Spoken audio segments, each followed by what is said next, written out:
We've grown accustomed to Hyundai and Kia making drastic design changes to their cars when the next generation model arrives.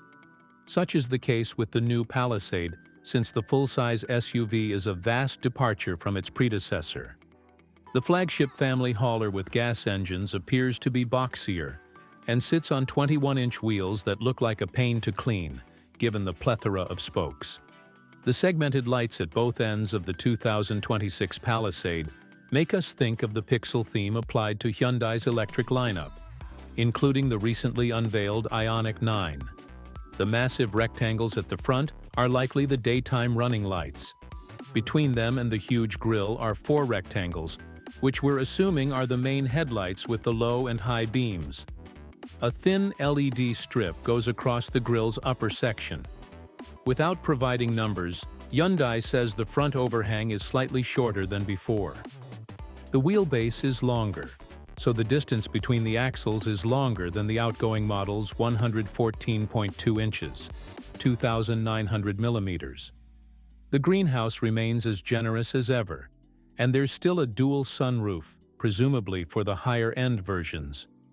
The rear has a cleaner look as the exhaust is now tucked away underneath the bumper, while the wiper hides beneath the roof spoiler.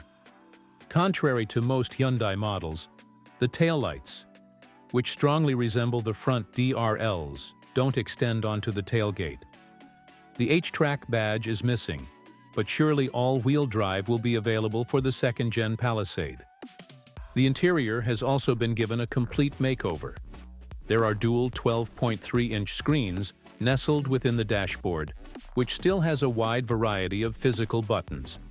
We can easily see the separate climate controls along with other buttons and knobs for the radio multimedia, plus shortcuts to certain functions.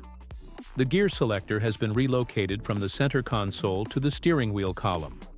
The oversized section between the front seats, with 100-watt USB-C charging ports, cup holders, and a wireless charging pad, is multifunctional. It can be raised to create a third seat, so the new Hyundai Palisade can carry up to 9 people.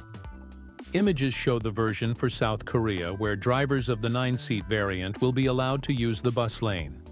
The Palisade is the latest Hyundai to drop the H badge on the steering wheel. Instead, the 4 dots denote the letter H in Morse code. It sure looks like the steering wheel has been borrowed from the smaller Santa Fe. Elsewhere, circular door handles remind us of a Chevy HHR, and there's subtle ambient lighting to create a cozy atmosphere. Technical specifications are not available, but it's been extensively reported that Hyundai will finally give the Palisade a hybrid powertrain. Expect full details to be disclosed in the coming weeks.